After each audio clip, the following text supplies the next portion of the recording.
ఏంటమ్మా మీరు ఏ సమస్యతో వచ్చారు సార్ దగ్గర? సమస్య ఏమి లేదు, మాకు మా ఊరు బాగుపడాలని మేము చెప్తాను. సార్ ఏమన్నారు మరి? రాము సార్ ఏమన్నారు? రాము సార్ గెలాలని మా కోరిక. ఆయన గెలిస్తే మా ఊరు బాగుపడాలి, ఆయన గెలాల. ఏమున్నాయి మీ ఊర్లో సమస్యలు? ఏమున్నాయి? మా ఊర్లో బోల్డ్ సమస్యలు ఉన్నాయి. మాకు రోడ్లు లేవు, సైడ్ కాలువలు లేవు, మాకు ఏమీ లేవు. మా ఊరి తాగునీళ్ళు లేవు. మా ఊరే మంచి లేదు. ఎక్కడ పలానా పిల్లపడని ఎవ్వరు చెప్పుకోవట్లేదు.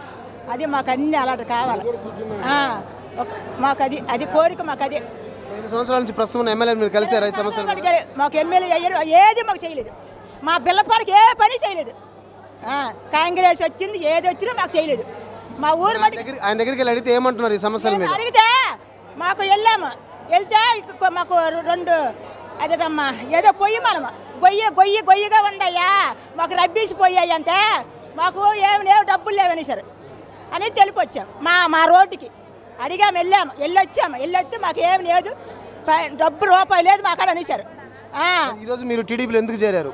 ఎందుకా? మాకు కావాలని, మాకు ఈ బిడ్డ కావాలని, అభివృద్ధి కావాలని మేము వచ్చాము.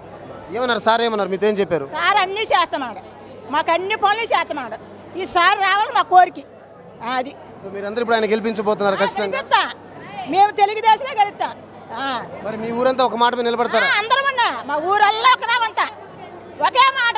మాకు బిల్లపాడు మట్టుకు అంత ఒకే మాట. వీళ్ళందరికీ రోడ్లు వేస్తాం, డ్రైనేజ్